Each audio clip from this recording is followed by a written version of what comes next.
The camera was still rolling when it happened.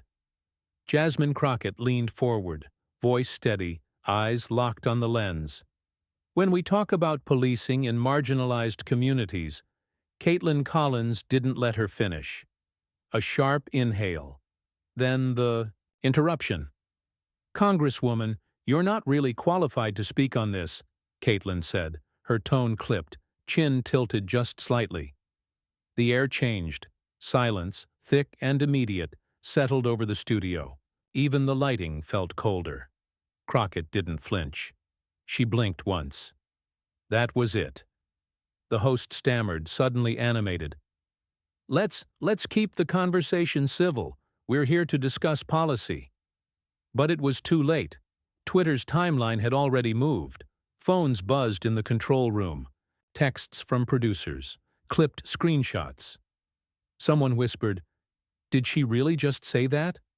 On TikTok, the clip spread like static. 3 seconds long. No context needed. A black congresswoman, a national anchor, and 6 words that ignited. A digital firestorm. "You're not really qualified to speak on this?" Kaitlan leaned back, brushing a strand of hair behind her ear, unaware that the internet had already decided her fate. Jasmine stayed silent, just for a moment longer. But her eyes said everything. She had heard it before. Different stage, different tone, same message. Not qualified, not ready, not enough. But this time, it was live, and the world was watching. The host cleared his throat, desperate to smooth the wreckage. "We'll come back to Representative Crockett in a moment, but..." The clip was already viral, and Crockett was still sitting there. Composed, calculating. She didn't storm out, didn't lash back, didn't rise to the bait. Instead, she waited. And when she finally spoke, she didn't just reclaim the room. She rewrote the rules, but no one, not the host, not Kaitlan, not even the millions already watching, could have predicted what she would say next. It hadn't started with disrespect, not on the surface. The segment opened with the usual jazzed-up theme music and a primed panel of voices. The topic: Congressional Oversight of Policing Reform. A conversation America had heard before, loud, polarizing, often fruitless.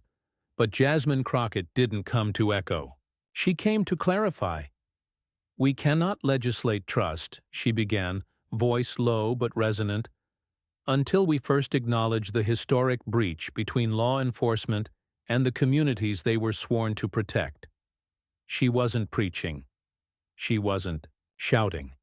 She was speaking like someone who had sat across from grieving mothers and young men afraid to reach for their IDs. And she had numbers. Real ones. Studies on racial bias in use of force. Arrest disparities. The cascading legal consequences that followed a single traffic stop. Kaitlan Collins sat across from her, scribbling something into a pristine notebook. No eye contact, no nods of understanding. Just the occasional glance up, tight-lipped, narrowed eyes. As Crockett continued, the shift became impossible to ignore. One woman was reliving lived experience. The other was preparing a rebuttal. Crockett spoke about her district, how in certain neighborhoods, kids didn't learn to fear strangers, they learned to fear sirens. How funding for community services was slashed while military-grade equipment rolled into residential streets. Kaitlan's pen paused, her voice sliced in. "But Congresswoman, isn't it dangerous to generalize law enforcement like that?" Crockett didn't flinch. "I'm not generalizing. I'm quoting DOJ data. This isn't opinion. It's the reality of millions of Americans. Americans who vote, but still aren't heard." She wasn't just answering. She was inviting understanding. And still the dismissal hung in the air. The panel shifted awkwardly. Another guest deflected. The host tried to mediate, but the balance was off because Jasmine Crockett wasn't just one more voice in a debate. She was one of the only black women in Congress. And when she spoke about policing, she wasn't theorizing. She was testifying. Yet even in that moment on live television, her knowledge, her authority, her lived experience was being questioned by someone who couldn't see past a resume. Crockett had come armed with facts, poise, and clarity. But all Kaitlan Collins seemed to hear was the pitch of her voice and the color of her skin. What the audience felt was deeper than political disagreement. It was the weight of history pressing into a present moment. A woman who had earned her seat, being told she didn't belong in the conversation. And Kaitlan? She kept writing in her notebook. And then, she said it. The phrase, the trigger. Congresswoman, you're not really qualified to speak on this and, just like that, it wasn't a segment anymore. It was a rupture. Because when Kaitlan tried to silence her, Crockett's entire life story showed up in her response, and the nation was about to find out what happens when you tell the wrong woman to sit down. Before the clip went viral, before the backlash, before the phrase became a headline, Kaitlan Collins was the one holding the mic. The youngest chief White House correspondent in CNN's history, Collins carved her path with speed and precision. A product of the University of Alabama, she studied journalism in classrooms where legacy names were passed like heirlooms and ambition was dressed in Southern charm. She was smart, sharp, and above all, unapologetically assertive. That assertiveness turned heads in Washington. During tense press briefings under the Trump administration, she was praised for cutting through noise with relentless questioning. "She's fearless," pundits said. "She doesn't back down." When other journalists hesitated, Kaitlan stepped forward. She didn't just ask questions, she demanded answers, but toughness without texture has a cost. The very trait that made her famous began to fray in the public eye, especially when she interrupted, especially when her tone hardened, especially when her guest wasn't a cabinet member but a woman of color. There was the moment with Cori Bush, a congresswoman, an activist, a mother. Kaitlan had invited her to speak on police reform. But halfway through her answer, Kaitlan cut in, challenged her numbers, raised her voice. Bush blinked, then smiled a kind of practiced, familiar smile. Then came Stacey Abrams. The interview began amicably until Kaitlan pressed her on voter turnout. "But didn't your message confuse voters?" she asked. Abrams calmly clarified. Kaitlan pushed again. Viewers noticed the interruptions, the tone, the way Kaitlan never quite let Abrams finish a thought. The clips resurfaced after the Crockett moment, pattern recognition, playing out in real time. Social media did the rest. "Why does Kaitlan always talk over black women?" one user posted. Every single time, in another video, a TikToker stitched together 4 interviews, all women of color, all moments where Kaitlan's tone turned cold, her patience wore thin. To her supporters, Kaitlan was just doing her job. To her critics, she embodied something more dangerous, a polished voice of establishment media, claiming objectivity while perpetuating erasure. Because Kaitlan didn't yell. She didn't insult. She simply denied space. And for many watching, that was worse. She became an emblem of a broader sickness in cable news where credentials matter more than community, where lived experience is treated as anecdote, not authority, where black and brown voices are welcome, as long as they speak on cue. In the studio that night, Kaitlan wore the same tailored poise she always did. The crisp blouse, the practiced posture, the notebook folded neatly beside her water. She was ready for battle. But what she wasn't ready for, what she had never been trained for, was someone like Jasmine Crockett. Crockett wasn't there to perform. She wasn't there to impress. She was there because she'd earned her seat and she carried a district on her shoulders. Kaitlan tried to interrupt, tried to reframe, tried to do what she'd always done. Only this time, something cracked because this time the audience noticed. They watched a woman with a practiced career in power dynamics underestimate someone who had lived the consequences of those dynamics her entire life. Kaitlan was polished, connected, credentialed, but disconnected. And when she called Jasmine Crockett, Not qualified. She wasn't just misstepping. She was echoing a generational wound. One polished blonde against a congresswoman from South Dallas. One rehearsed questioner against someone who'd been questioned her whole life. She was trained to command rooms, but this time she forgot whose story it really was. Before the lights of Congress, before the viral clips, before Kaitlan Collins said what she said, Jasmine Crockett was just a girl in St. Louis watching her mother juggle shifts and her father fix what the world broke. She was raised in the echo of working-class struggle, where bills outnumbered paychecks and dignity had to be defended daily. Her parents weren't politicians, but they believed in purpose. They believed in showing up, and they raised their daughter to speak with clarity, even when no one was listening. Jasmine was the first in her family to graduate college. She didn't do it with legacy letters or generational wealth. She did it with late nights, work study, and the kind of grit that doesn't come from comfort. It comes from necessity. Then came law school. Not for prestige, but for power. Because by the time she walked into her first courtroom, she already knew what the system looked like and who it looked past. She didn't just want to argue the law. She wanted to weaponize it for people who'd never had access to it. In Dallas, she took on cases no one else would. Young black men with public defenders, too busy to care. Single mothers charged for defending themselves. Landlords suing tenants for daring to demand running water. She lost some. She won many, but even when the verdict wasn't right, her clients walked away knowing someone had fought like hell for them. Word got around. Crockett wasn't just a lawyer. She was a firewall. But fire can't sit still. She watched. Policies suffocate the very people she defended.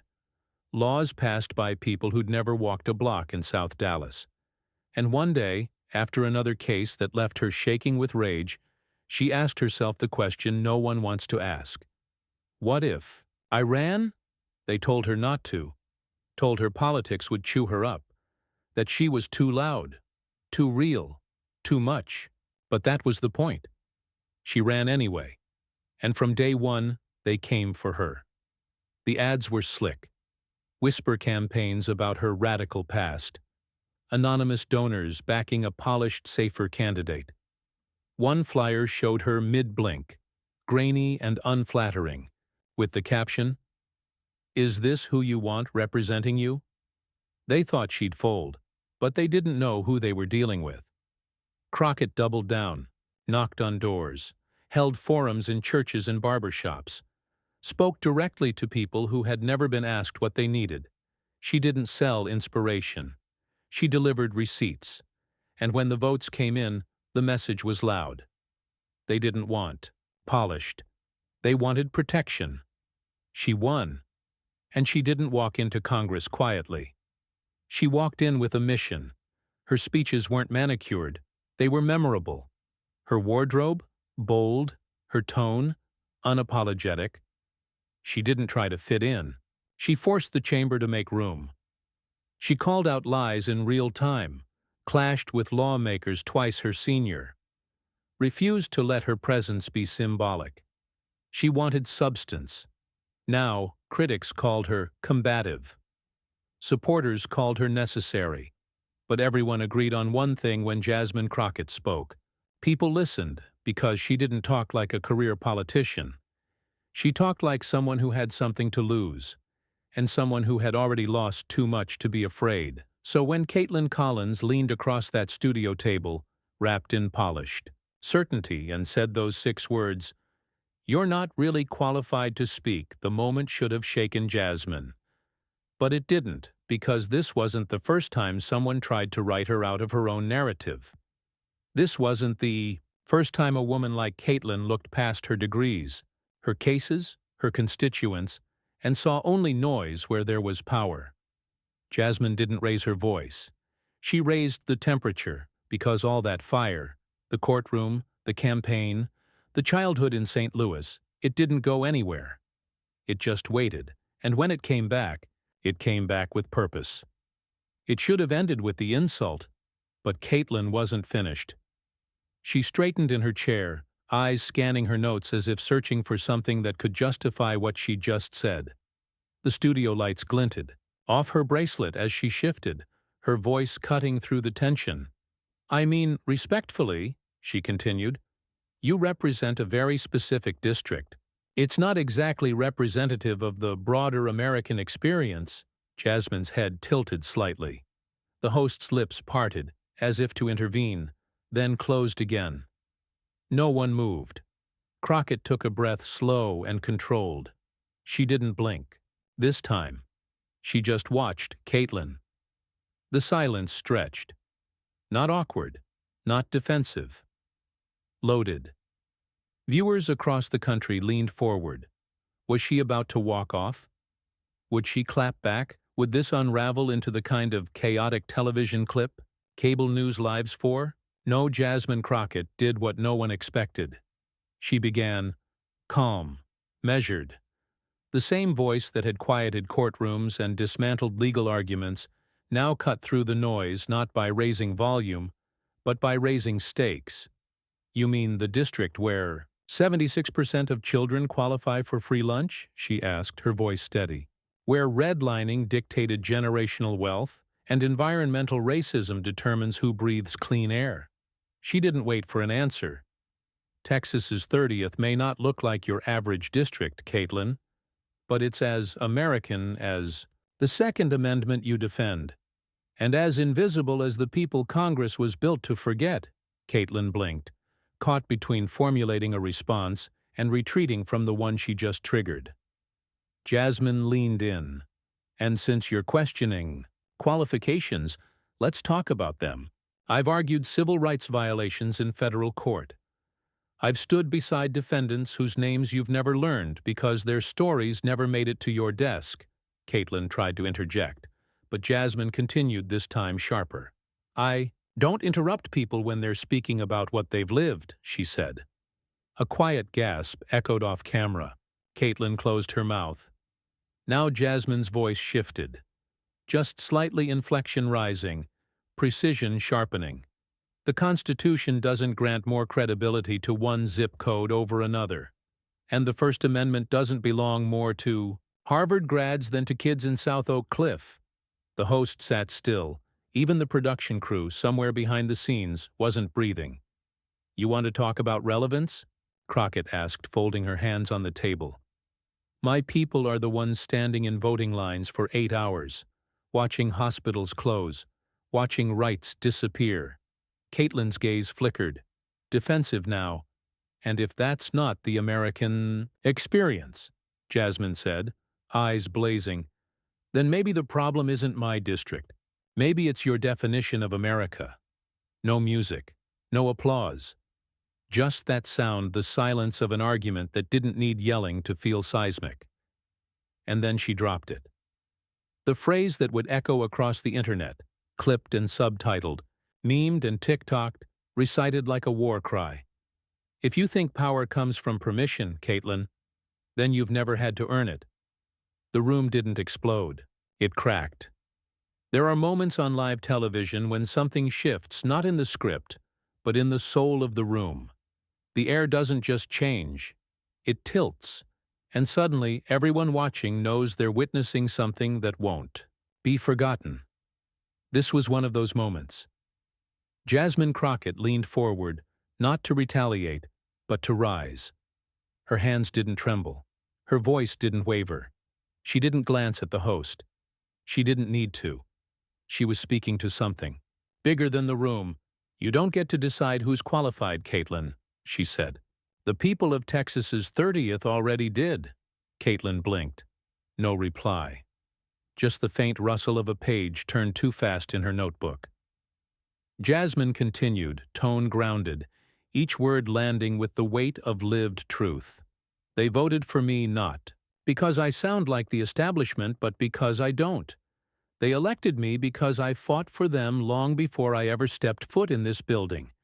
And because when they call my office, I call them back." Her eyes didn't leave Caitlin's. "I introduced legislation to hold predatory landlords accountable, passed a bill increasing access to maternal care for Black women in Texas, fought for the expungement of nonviolent offenses because too many of our brothers and sisters are locked out of jobs for mistakes this country profits from.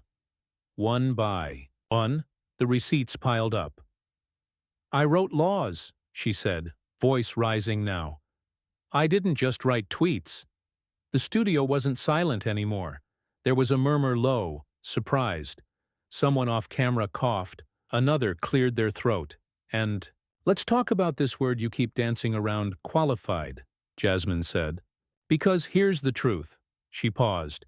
Cameras zoomed in. The host leaned back in his chair. Kaitlan was staring at her notes, but clearly not reading them. We've had generations of qualified people in office, Jasmine said. Degrees, titles, connections. And where did it get us? She didn't wait for an answer. Into wars we didn't need. Into crises they couldn't solve. Into policies that protected power and punished poverty. A beat. You don't have to be from Yale to know your community is hurting. You don't need a law review column to recognize injustice. You need compassion. You need backbone. You need the audacity to believe that people who've been left out of the room should finally get a seat at the table. Kaitlan opened her mouth as if to respond, then closed it again. Her shoulders drew in. Jasmine didn't blink.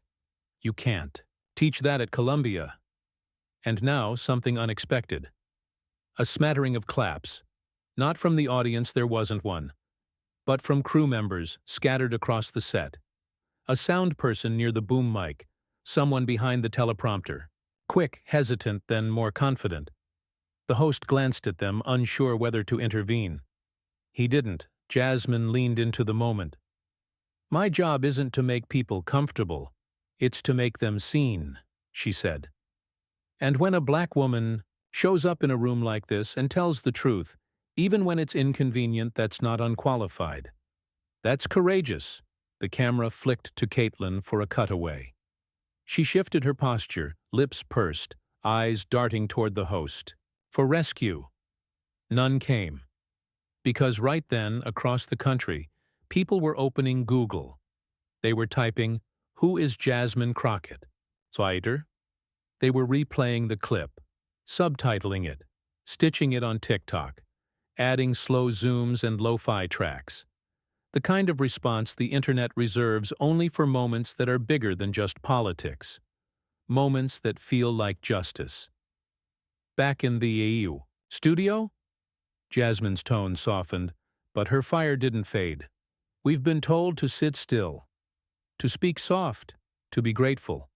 And still, we get told we're not enough. Not qualified, not credible. She let the pause linger. But here's the thing. You don't have to speak like them to serve the people. You just have to remember who sent you. She looked directly at the camera now. I didn't come to Washington to impress anchors. I came here to fight for the kids who sleep with sirens outside their windows. For the teachers spending their own paychecks on pencils.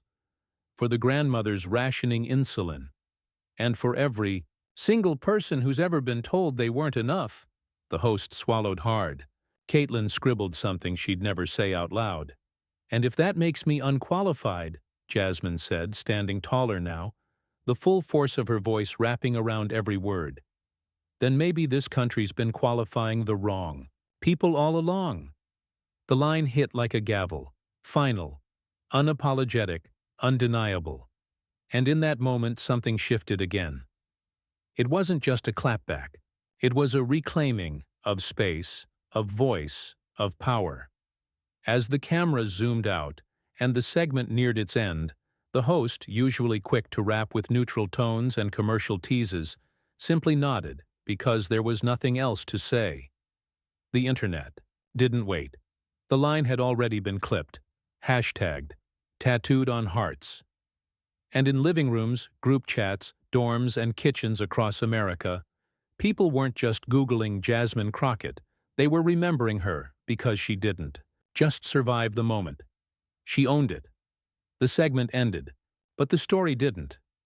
Within 10 minutes of Jasmine Crockett's final words, the phrase, "Maybe this country's been qualifying the wrong people all along," had broken free from the broadcast. By 20 minutes, it was a hashtag. Qualified by the people. By 30, it was trending. Twitter or X, depending on who you ask, lit up like wildfire. Taraji P. Henson posted a clip with 3 fire emojis and a caption that read, "This woman just baptized CNN with the truth." Whoo! Kerry Washington retweeted the moment with a single line. "Say it again for the people in the back." Cardi B dropped a clip of Jasmine's speech into her Instagram story, followed by a video of herself nodding and shouting, "This is what I be talking about. Real ones in Congress, period." The algorithm didn't stand a chance. On TikTok, creators began reenacting the moment. Some used courtroom backgrounds, others dressed in makeshift blazers, mimicking Jasmine's steady tone and fiery precision. A trend emerged, a split-screen duet where users played Kaitlan, then let Jasmine's words hit them like a train. One creator stood in front of a green screen with the quote behind them, dramatically collapsing into a chair after Jasmine's mic drop line. It got 4.2 million views in a day.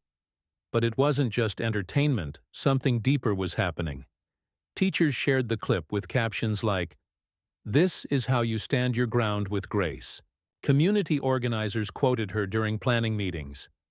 Even high school debate coaches began, including the clip in lectures about poise under pressure. Meanwhile, Kaitlan's team was in scramble mode. A vaguely worded statement went out to press. Ms. Collins has always welcomed diverse perspectives in robust political discourse. Any inference otherwise is a mischaracterization. It didn't help.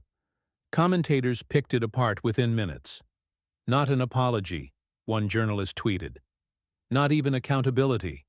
The Atlantic ran a late-night op-ed titled, "When Power Gets Too Comfortable with Itself," praising Crockett's performance as a lesson in how to turn condescension into clarity. Even on CNN, some of Kaitlan's colleagues looked uncomfortable.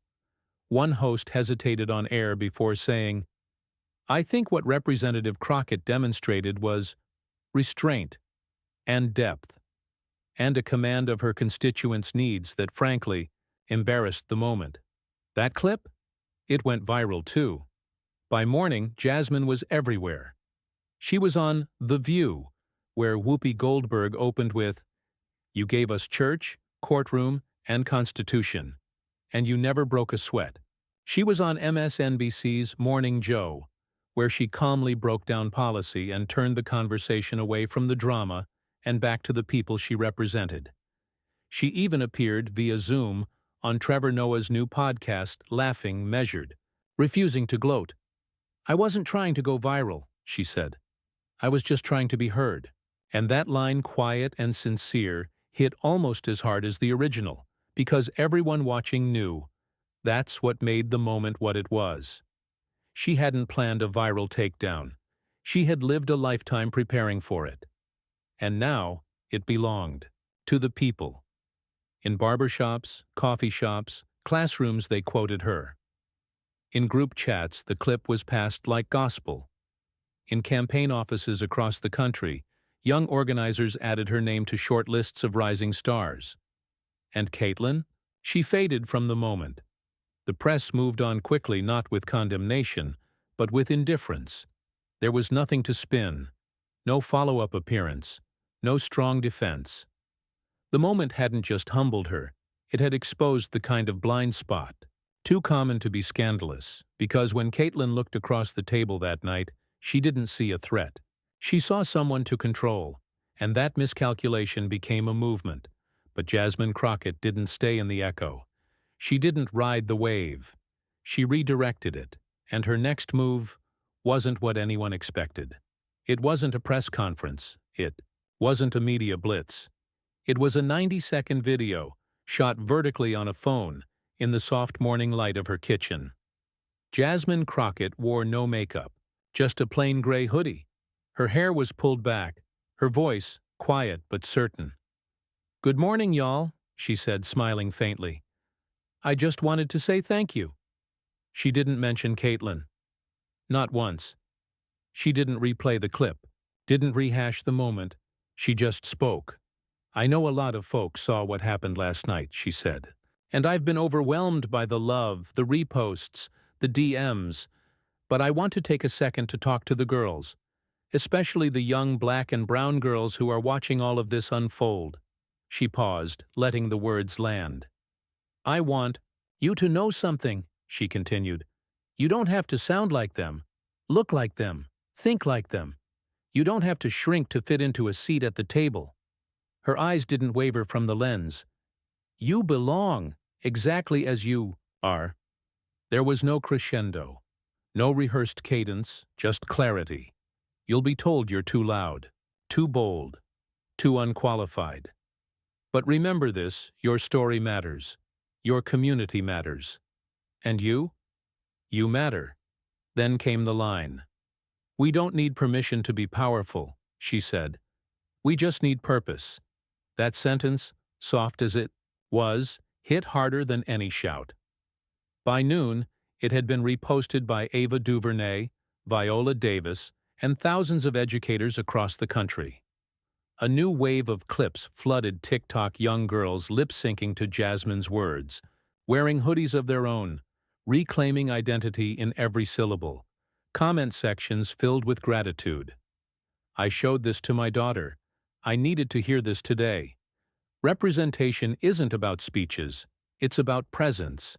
And that was the quiet revolution. Because while the pundits dissected ratings and reaction, something more profound was happening.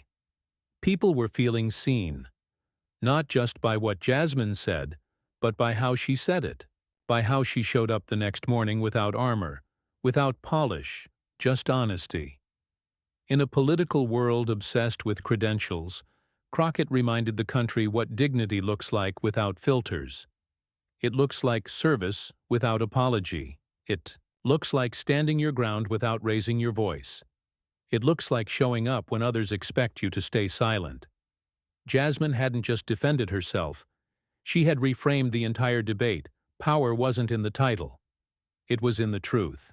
And the lesson echoed far beyond one viral moment. Representation isn't earned by degrees. It's earned by showing up, even when they doubt you. That's what millions saw that morning.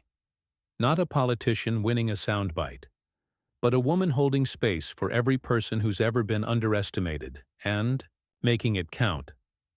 When Kaitlan Collins called Jasmine Crockett unqualified, she probably thought it would be just another clipped exchange, buried beneath the next news cycle.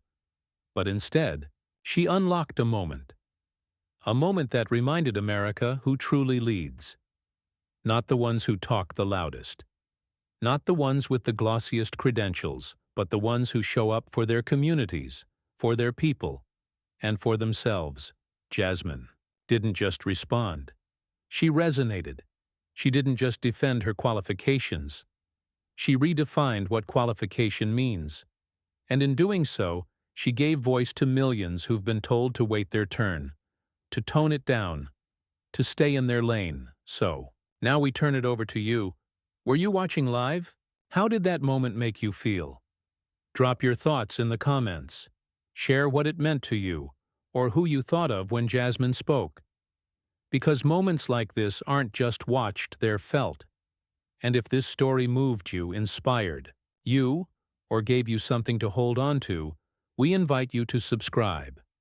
Here, we tell stories where dignity wins, where truth speaks louder than power, where underdogs don't just survive, they lead. This isn't over. It's just the beginning. And if you've ever been underestimated, overlooked, or told you weren't enough, know this: you deserve to be seen, and your story deserves to be told.